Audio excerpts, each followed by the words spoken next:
America దాడి చేసే సమయానికే ఫోర్డో అణుకేంద్రం నుంచి కీలక పరికరాలు యురేనియాన్ని ఇరాన్ తరలించేసినట్లు అనుమానిస్తున్నారు.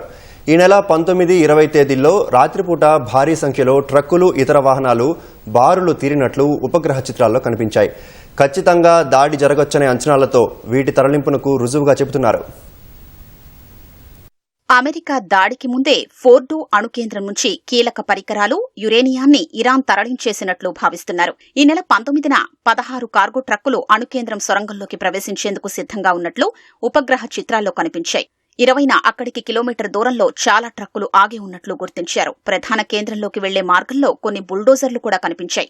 ఖచ్చితంగా దాడి జరగొచ్చనే అంచనాలతో వీటిని తరలించారని అనుమానిస్తున్నారు. ఫోర్డో అణు ఇంధన శుద్దీకరణ కేంద్రం టెహరాన్కు 100 కిలోమీటర్ల దూరంలో ఉంది. అక్కడ యురేనియాన్ని శుద్ధి చేస్తారు. ఇది నతాంజ్ కేంద్రమంత పెద్దది కాదు. ఒక పర్వతం కింద దీన్ని నిర్మించారు. వాస్తవానికి ఇది ఇరాన్లోని క్షిపణి కేంద్రంలో భాగం. ఈ ప్రాంతానికి అనేక విమాన విధ్వంసక బ్యాటరీలు రక్షణ కల్పిస్తున్నాయి. వైమానిక దాడుల్ని తట్టుకుని నిల్చేలా 2007లో దీని నిర్మాణం మొదలైంది. ఈ కేంద్రం ఉన్నట్లు అమెరికా, దాని మిత్రదేశాలకు 2009 వరకు సమాచారం లేదు. ఇక్కడ 3000 వరకు IR-1 శ్రేణి సెంట్రిఫ్యూజ్లు ఉన్నాయి. పౌర సైనిక అవసరాల కోసం ఇవి యురేనియాన్ని శుద్ధి చేస్తున్నాయి. రష్యాకు చెందిన S-300ను కూడా ఇక్కడ మోహరించింది. ఈ ప్రాంతం ఇజ్రాయెల్కు పెనుసవాల్గా మారింది. 60% శుద్ధి చేసిన 166 కిలోల యురేనియాన్ని ఇక్కడ ప్రతి 3 నెలలకు ఉత్పత్తి చేసే అవకాశం ఉంది.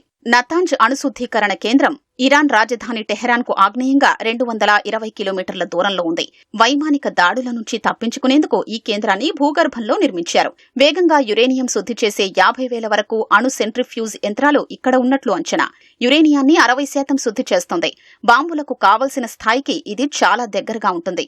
కోహే కొలాంగ్ గాజ్లా పర్వతాన్ని తొలిచి దాని అడుగున ఈ కేంద్రాన్ని విస్తరించే పనులు జరుగుతున్నాయి. ఇజ్రాయెల్ పలుమార్లు చేసిన దాడులతో ఇక్కడి ఉపరితల కేంద్రం ధ్వంసమైనా భూగర్భ కేంద్రం సురక్షితంగానే ఉన్నట్లు భావిస్తున్నారు.